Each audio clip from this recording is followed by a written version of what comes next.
morning. Secretly, one of the reasons I pushed this back is because I needed 6 months to work up to standing on the stage. I don't think I've done this since student council elections in middle school. But it's the holiday season, and food is the focal point of the holidays, and that's what I do in my line of work. So the theme of tradition was something that I was comfortable with and excited to talk about. Just as a show of hands, how many people cooked for Thanksgiving? It's pretty good. That's one of the questions I asked Joel if we have a lot of cooks in the audience. How many people prepared the meal mostly on their own? It's a lot. These are the people that deserve a round of applause. It's kind of scary that a week from now we're doing it all over again. I know. He's like, no. The first time I prepared Thanksgiving dinner by myself, I was 30 years old and living in Florida by myself with my son. I was a single mother, and I had been transferred down to Florida from an accounting job that I had in DC. So we didn't have any family there, and it had been a couple years since we'd been home for Thanksgiving, and my son was begging me for a Thanksgiving at home. So I'm looking at him, and he's big eyes, and he has this idea of the mac and cheese in his head, and I don't want to disappoint him, but in the back of my head, I'm thinking, single mom, like I don't have the budget for this. I have this little apartment. I don't know how I'm going to pull this off. I had never done a full Thanksgiving dinner, but I had just started a food blog that year, so I was about 6 months into it, and I'm calling myself the Kitchenista. So I'm thinking I should be able to handle this. If I'm calling myself the Kitchenista, I got to know how to cook Thanksgiving dinner. So I agreed to do it for my son. It was just going to be the two of us. So I did nothing for the next couple of weeks, and I procrastinated. And now it's Wednesday, and I'm still planning my menu. I'm at work figuring out what the hell I'm going to cook. And I went grocery shopping that night, which is the worst time, as most of you know, to attempt grocery shopping, which took a couple stores. I couldn't find anything. There was no sage. The turkey was frozen. Just about everything that could go wrong has started to go wrong already. But I got through shopping, got home, unpacked my groceries, and I'm thinking I can just start my prep that night, and I'll be in good shape. And then I fell asleep. So Thursday morning, I wake up, and now I have this full meal to prepare for the first time on Thanksgiving Day. And, I got right to it, but I had no concept at that time of multitasking and prepping and having any kind of schedule. So I'm just doing like one by one by one, and cut my finger halfway through the morning. I had to run out and get a Band-Aid. Forgot the recipes. I'm Googling recipes as I'm cooking. It was just, like I was an amateur. I had no idea what I was doing. But I love to cook, so I was determined to get through this day, and my son is there, and he's just, he's hanging on. So at 10 o'clock at night, we sat down to eat. But in that moment, when he sat down at the table and we had all this food laid out, he was doing his little happy dance, and I made his day, that holiday I made happen for him. And all of those things that had stressed me out just kind of disappeared. And it was our first Thanksgiving, I call it. So I sat down and I wrote about it the next day on my blog. It became a turning point for me. It was like that aha moment, and I realized how important the holidays were, and holiday cooking specifically. And it kind of became this catalyst for the things that I wanted to work on as a cook, as a home cook, and as a food blogger, and just as a mom. It's something that I wanted to keep creating for him at home. So that it's still a story that I go back and read every year. 6 years later, I cook everything for Thanksgiving. So a lot has changed. Sorry, I go back to that. So now, of course, I'm doing this professionally, but it's still a production. But I really love what I do, and I love doing it for my family, so I look forward to Thanksgiving, even if it's going to be a couple days of cooking or several days. I don't wait until the last day anymore. This year, I cooked for 50 people. It was my first catering job on Thanksgiving Day. I went out to Detroit, and my client flew me out. My daughter came with me, and I cooked for his family. So there was a moment when dinner was ready and all the food is laid out, and his family joined us, and they're standing around the room and we join hands for the blessing. And I'm not a very religious person, but in those moments, it's like I take a time to reflect. And I realized how similar that was to the way that my family would start the meal when we have all of our relatives at home. And it took away a little bit of that guilt that I was feeling for leaving my family at Thanksgiving. But I also just felt very connected to my clients' family. In that moment, like, they weren't my clients anymore. I was with family and kind of connecting. I was thinking about how far I had come in 6 years to be there cooking for another family, to be working on Thanksgiving. I was in the moment just kind of appreciating having a second family. And then I was looking ahead to think about, in a year from now, where my career take me. So that's what I want to talk about today, is how traditional holiday cooking connects us to our past, helps us stay grounded in the present, and gives us a window into the future. So the skills that I learned cooking Thanksgiving dinner ended up moving my blogging career forward. Within a few years, I left accounting full-time, and in 2016, I published my 3rd digital cookbook, and that was my holiday ebook collection. And to this day, it's still the body of work that I'm the most proud of, because it's reached so many people, and it helped other people kind of connect to those same memories that I have from the holidays. Most of it centers around Thanksgiving, but it's a book that people use for Christmas and New Year's and Easter, and it just kind of carries them throughout the rest of the year. So I'm not going to teach you how to cook today. It's a little early for that, but I am going to talk about how some of these recipes connected to my past, present, and future.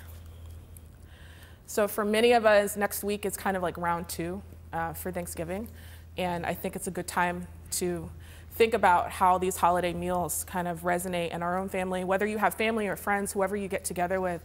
How do these traditions kind of impact you, and what ways can you look back and old memories? How can we create new memories, and how can we look towards the future?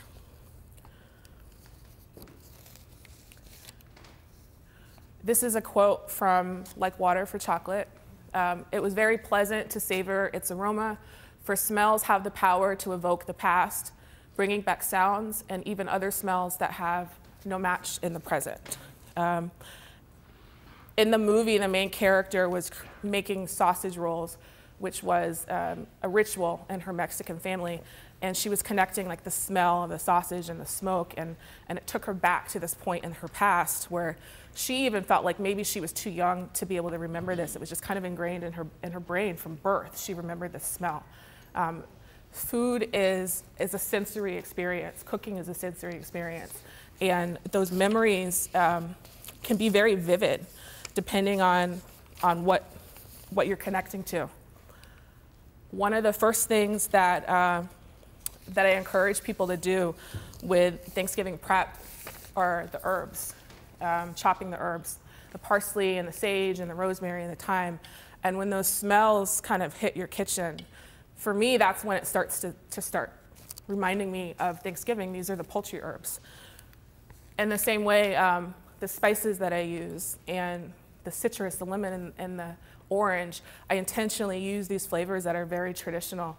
And maybe if you don't cook from scratch all the time, you didn't know that those are the ingredients that contribute to those memories that you have, but that's where they're coming from.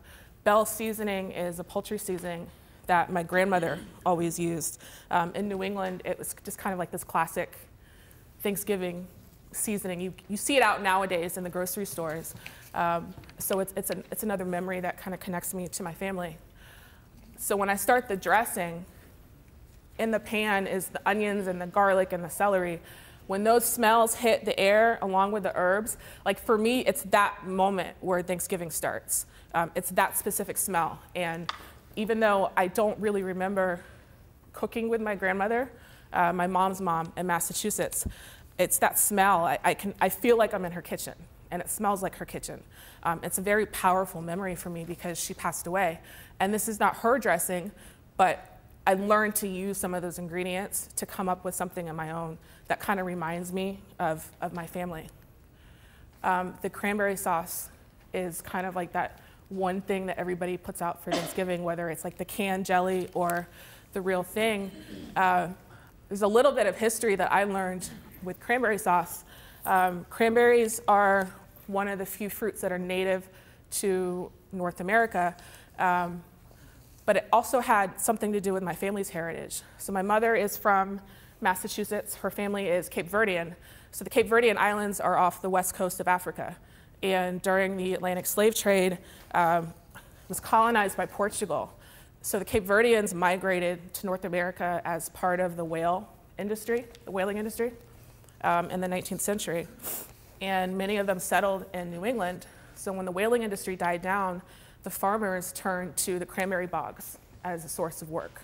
So when I look at cranberries, I'm also thinking about what my ancestors might have been doing, centuries ago. Interesting enough, they also settled in Hawaii. So the bread that you know as King's Hawaiian bread, it's a form of Portuguese bread. So that same bread is what I put in the dressing. So it's like another way that I'm kind of connecting to my family's past. The mac and cheese. I'm making you hungry today. If I don't make you hungry, I'm not really doing my job. So if you have a family like mine, the mac and cheese is pretty important. You got to get it right. You got to come correct with the mac and cheese. So this isn't necessarily like a historic memory for me, but it was one of the first things that I really had to learn. Like I wanted to learn how to do the mac and cheese. I wanted to be able to bring that into a family gathering. But by the time I needed to learn that, both of my grandmothers were no longer cooking. They had, they dealt with a lot of illness in the end of their life.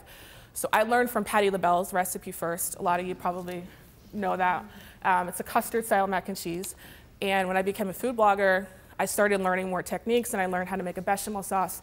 So that's the version that I have on my blog, and it became the version, like a gourmet version for my holiday books.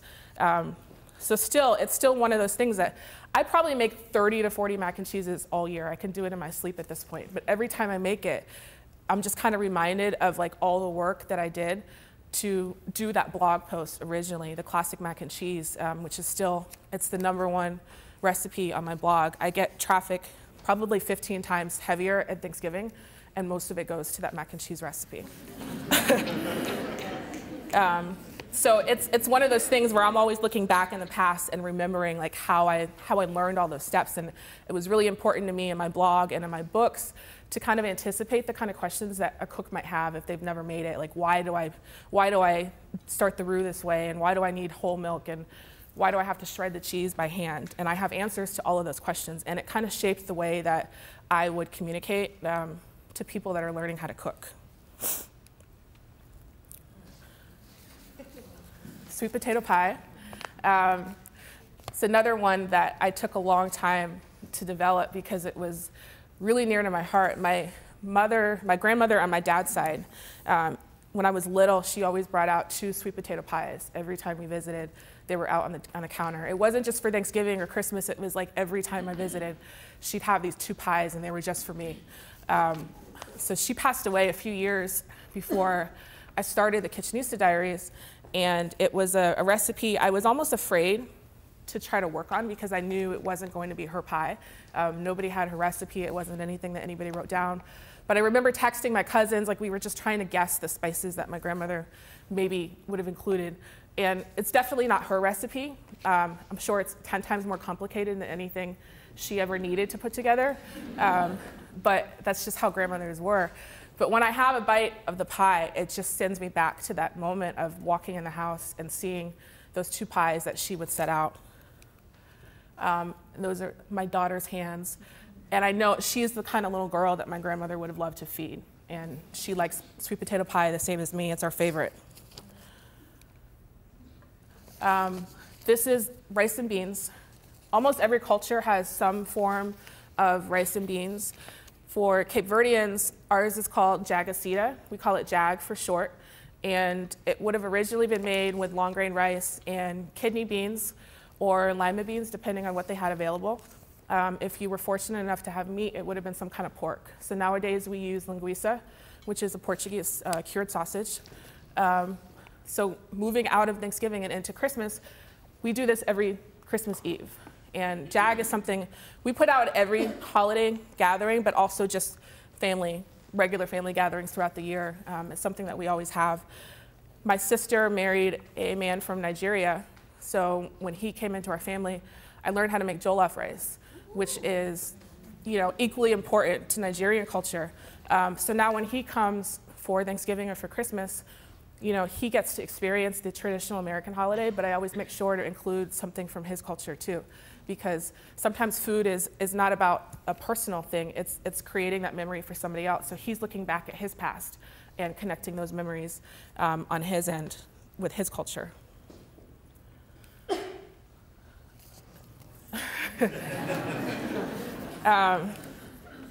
When in Virginia, there was this catering company that was close to our house, and my father always used to pick up a box of sweet potato biscuits with ham and pumpkin butter every Christmas morning.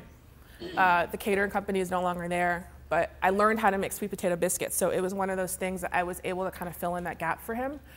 So sometimes looking back into the past, it doesn't have to be this huge, heavy memory. It can just be a small, meaningful way of creating that memory for somebody else. So for my dad, I don't necessarily have to know why this biscuit is so important to him, but we have the biscuits every Christmas morning. Black eyed peas, New Year's. I hated them as a kid, but I always had to take that one spoonful for good luck. And this is something that's easy to trace back to history. Black eyed peas are native to West Africa. Cowpeas are another name. They were fed to enslaved Africans on the ships that were coming over to North America, and then they became a crop here. They were fed to animals. They were associated with something that poor people ate, but it also became a staple for African American soul food.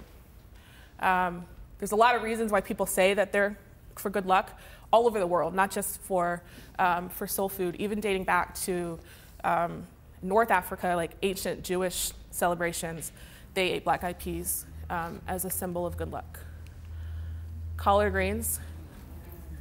This is another one that has ties to the southern side of my family, which is my dad's side of the family.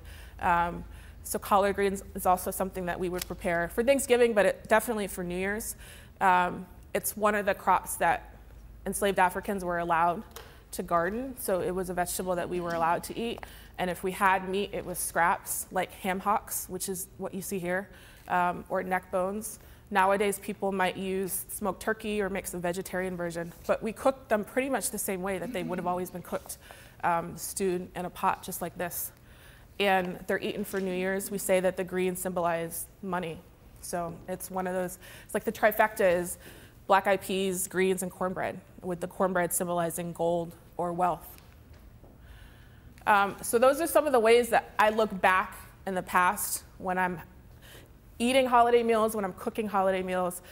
Sometimes it's a memory that's a personal memory for me, and then other times it's more of a collective memory. I'm thinking about what my ancestors might have eaten or what they helped prepare or how this is contributing to my family's culture. But there are ways that I use holiday cooking or like the process of cooking to stay grounded in the present. I try to practice mindful cooking. I struggle with anxiety and prepping. This is the work that a lot of people don't really enjoy. Is something that helps calm me down. So all of the slicing and the dicing and the repetitive motion, it helps create like the stillness for me. And I learned how to let all of these things go that are kind of bothering me, and I'm just focusing on the moment. Baking pies is similar. It can be helpful to focus on just the task that you're working on. So even if it's, holiday cooking is a lot of work. It's very labor intensive, but I think there's some value in just learning to appreciate the work for what it is and focusing on each of those little steps. You're kind of creating that value. If you don't already have it, it can help you understand why people take the time to do things like that. So I don't consider myself to be a baker, but with biscuits and pie crust, because it's so hands-on, there's just something that's kind of rewarding about putting that pie out, and you know that you literally, you touched every part of it, like you created something with your hands. It helped build self-confidence for me. to know that I had all of these things kind of going wrong in my life, but I could put out this thing that I created that was as perfect as I understood it to be. This is my daughter, Raven. This is a few years ago. Staying present in the moment for me has also been involving my kids.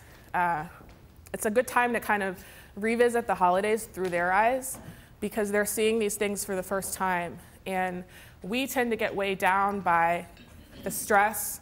You know, you have bills to pay and you have deadlines and maybe you're not able to take vacation for the holidays. So you have all these things kind of going on and then you just have like this day. Children tend to take in the whole season and it's cool to see it through their eyes. They tend to they're showing up to have fun and lick the bowl when they're done. And I think that there's something that we can take from that and staying in the moment and kind of living in the now and appreciating these holiday food traditions for what they are.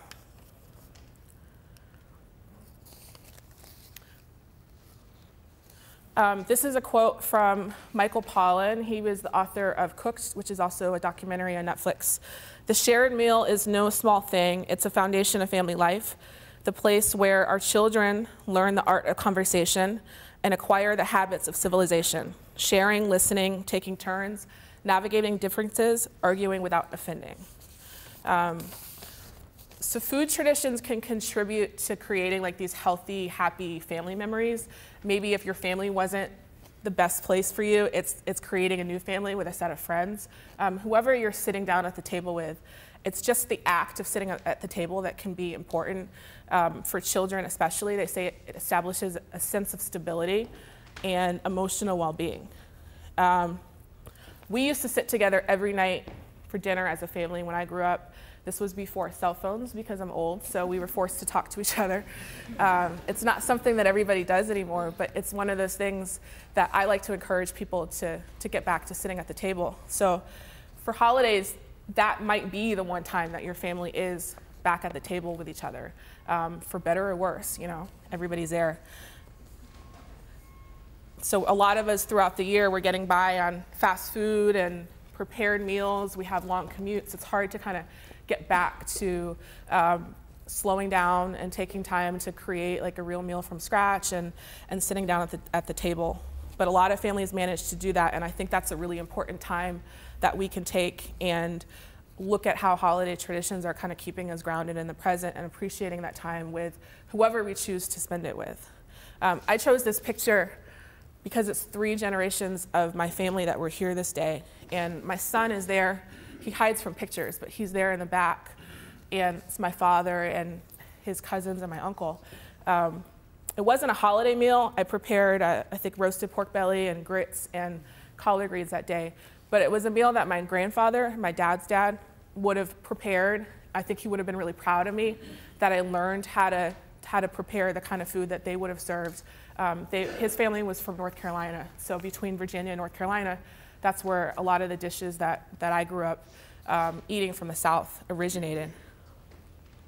So for my son, I don't know if he really like fully absorbed that moment, which is why I took a picture, but I think it's important to have that handoff to the next generation. A lot of these food traditions are kind of being lost with people, my generation really, because everybody isn't cooking to the same level that we used to. A lot of our elders either have passed away or are not able to cook now, and we're losing some of those recipes. So I've talked a lot about cooking from scratch today. That's kind of for me, that's the most important aspect of holiday food. It's the one time where we are going to make those extra steps and we're going to use fresh ingredients and we're going to do things from the beginning. I think it's interesting how that seems like it's from the past at this point. It's almost revolutionary to cook from scratch nowadays. So one of the ways that we can use holiday food traditions is maybe to think about how are we going to cook in the future? How can the way that we prepare a meal for Thanksgiving or Christmas shape the way that maybe we're going to cook for the rest of the year, how we're going to learn how to cook? Sometimes it's about updating those traditions that we have. We talked about the collard greens and cornbread and beans, and sometimes those are served with rice. It's a pretty heavy meal for New Year's, but you could take those same ideas and I'm looking at greens. Don't have to be collard greens. It doesn't have to be a stewed dish. It could be a salad. So I have a warm Brussels sprout salad with bacon, so I still have that pork. We eat pork because they say the pig's snout roots forward. So that's supposed to be a sign of good luck for the new year, as opposed to like a chicken scratches backwards. So pork is something that tends to be incorporated at New Year's. And then I use the beans as a garnish instead of being like a full side dish. Instead of cornbread, I do have gold represented with an egg. Eggs are also a symbol of prosperity and wellness and fertility. So I have some of that same themes running through this, but it's a dish that is something I came up with on my own. So there's ways that you can look at traditional holiday foods and kind of reinterpret them and look forward and say, this is how I need to eat, this is how I want to eat going forward. It doesn't have to be that heavy holiday meal, but it can be. One of the things that I enjoy about the holiday book is that those recipes can be used for Sunday dinners. You know, you don't have to prepare 10 side dishes and dessert and appetizer every week, but you might be able to roast a chicken and have mashed potatoes and a vegetable side. So you can use some of the things that you're learning from holiday cooking throughout the rest of the year. One of the things that I think is cool is the feedback that I get from people that maybe don't cook all year and learn to cook from the holiday book is that they tell me that they cook more now during the rest of the year because those skills are transferable. You know, you're not going to take all this time to learn how to prepare these dishes from scratch and then just never use it again. I hope not anyways. So the way that you learn how to prep, how to shop, how to organize your kitchen, it can help you, especially like something like Sunday dinner where you might be cooking a little bit more than you do during the week. But however it is that you decide to cook, those cooking skills can always help you through the rest of the year. So I think that's another way that you can look at holiday food and say, you know, I want to take these skills and kind of look forward and say, how can I incorporate this into my life going forward? It's not really an easy thing to take on. These are, I call them marathon cooking sessions. It requires a different mindset. But I think, again, if you practice on staying grounded and staying in that moment and appreciating the work for what it is, I think there's some very valuable skills to take from that. So all of these traditions help me look at my family's history, looking at my own past, my journey as a food blogger from an accountant to starting my blog to where I'm at now. And looking forward to where my career is taking me. Cooking with my kids has been a way for me to bond with them and to set them up to have these traditions to take forward. And it created a space for me to find some peace. Throughout all of these years, I was going through these personal things in my life, and the food was kind of, it was a safe haven from that. You know, I had this space to just be myself and get to know myself again and kind of get back on my feet. So when I cooked dinner that day back in 2012, I had no idea how it would impact my life, but I can look back now and see that it was like this catalyst for change. And it seems like such a, you know, we go through this every year. We have Thanksgiving every year. You don't really think of it as going to be like this life-changing event, but for me it was. It didn't happen overnight, but it was like this process of committing to learning how to cook and learning how to cook these holiday meals that carried me forward into my blogging career, which I turned into also like a catering business.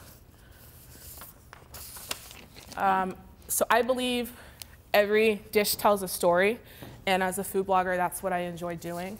I have 3 books that are still available.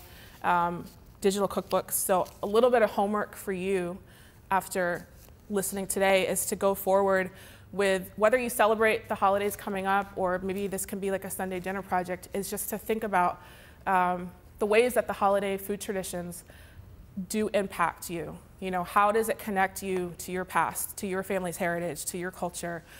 What memories are triggered by those smells and the visuals and the taste of the holiday food? Maybe there's people in your life that are no longer here with you.